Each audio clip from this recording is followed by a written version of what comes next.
Rosa Faúndez mata a su marido, Efraín Santander, a principios del siglo XX, en 1923.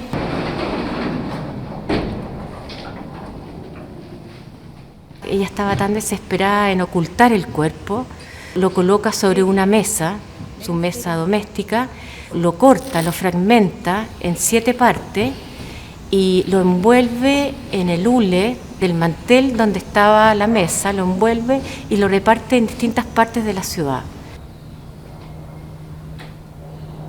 Se encontró estos bultos en estos alcantarillados que se llamaban antiguamente cajitas de agua. Por eso le pusieron el caso de las cajitas de agua. Todos estos fragmentos los unen y los llevan a la morgue y finalmente se resuelve el crimen. El pedazo del hule donde envolvió los cuerpos, Rosa Faúndez, coinciden con el doblez de la mesa. Yo me encuentro con este relato y visualmente ya armé una puesta en escena. El formato era fotográfico porque quería trabajar con el objeto lo más posible, el objeto real. Fui a comprar un maniquí, lo corté en 7 partes, igual que Rosa Faúndez, lo envolví en hule, le armé estas cajitas, estos nichos para introducir estos fragmentos y después tomé la fotografía. El marco y la cortina pasa a ser un objeto real, a diferencia de la fotografía, que pasa a ser una ficción. Entonces ahí es donde está ese juego es de la ficción y la realidad. Es un hilo conductor que uno va armando un tejido y se van armando estas distintas uniones que van armando finalmente la puesta en escena que hizo Rosa Faúndez. Y finalmente yo armo mi propia puesta en escena a raíz de la puesta en escena que hizo ella. Que haya hecho el crimen sobre una mesa y que lo haya realizado y que lo haya pensado y que lo haya distribuido los fragmentos en distintas partes, creo que también es súper interesante verlo desde ese punto de vista.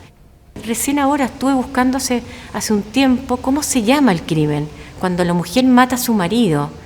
Entonces tiene un nombre, que es mariticidio, y lo vi hace muy poco. Entonces eso también me interesa, que ya tiene un nombre.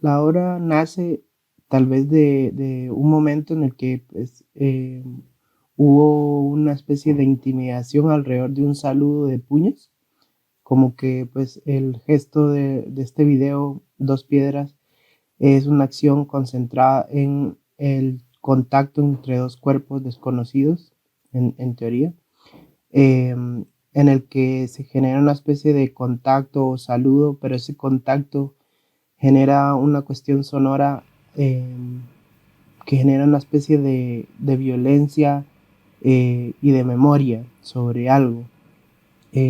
Pues se llama Dos Piedras porque también dentro de la idea del video era crear una especie de escena sonora y repetida de ese contacto, de ese gesto del saludo urbano, sí, de lo verbal, de lo que escucho, lo que veo, del uso de la palabra también, de cómo me genera algo, me genera una memoria o me genera una situación.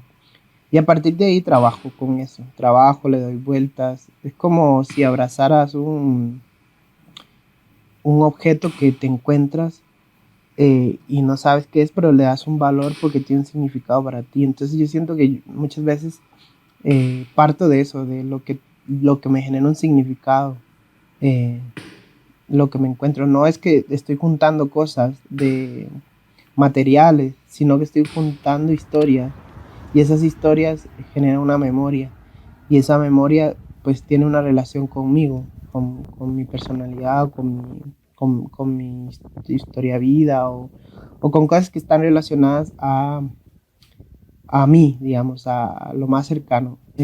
Me dejo llevar por cierta intuición de lo técnico. El archivo más importante con el cual trabajo es con lo oral, con esas construcciones de historias y narrativas generadas que se dan en una conversación con alguien, o con cosas que uno escucha, o con cosas que uno ha escuchado ya desde que generan memorias. Para mí los archivos son las memorias de lo que decía, de lo que escucho, de lo que veo, lo que siento. Eso es como el mejor archivo, pues cuestiones que están desde una memoria más somática, corporal, y que te generan cierto imaginario sobre algo. No creo que las obras se terminen, digamos, no creo que sean productos industriales, digamos, como diseñar un teléfono. Creo que las obras nunca se terminan de hacer porque siempre están contextualizándose y descontextualizándose. Y siempre están sujetas a lecturas culturales, entonces creo que siempre están abiertas, nunca están terminadas, sino que están alimentando a otras y otras y otras y así las repito. Hay muchas cosas que a veces repito hasta el cansancio.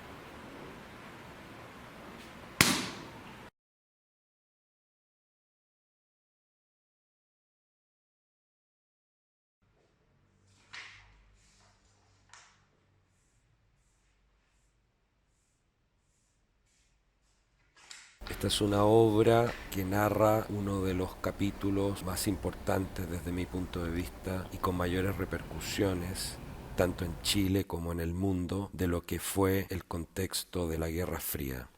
Las fotografías están hechas a partir de documentos y archivos que relatan el nacimiento del concepto, de la palabra y de la ideología llamada neoliberalismo, y cómo ese pensamiento que nace en la década de los 30 para oponerse de manera radical a un pensamiento dominante, tanto en la política como en la economía, que era el comunismo, logra transformarse a partir del caso chileno en una ideología dominante en el mundo.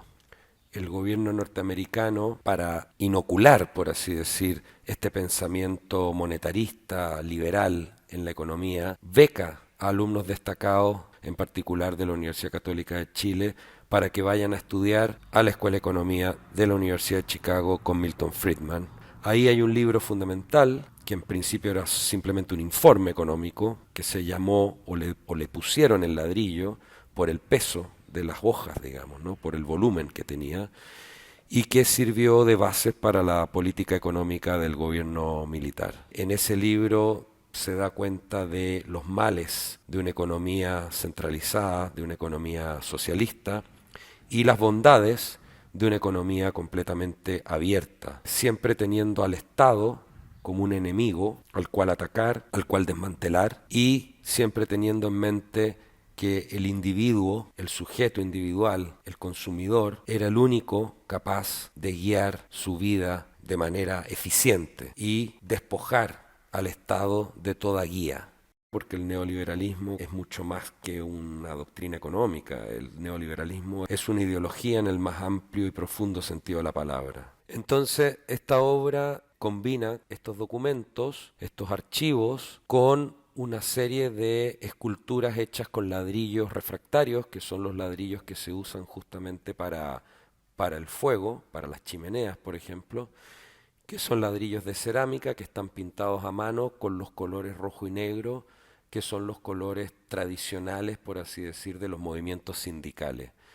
Quise hacer una referencia en esta pieza a estos dos conceptos que están, digamos, en la base de esta disputa ideológica, que serían lo individual por un lado y lo colectivo por otro. Los documentos están teñidos de rojo y están sobresaturados con unas micas también de un color rojo muy intenso, porque quise dar este aspecto como de documentos que se develan.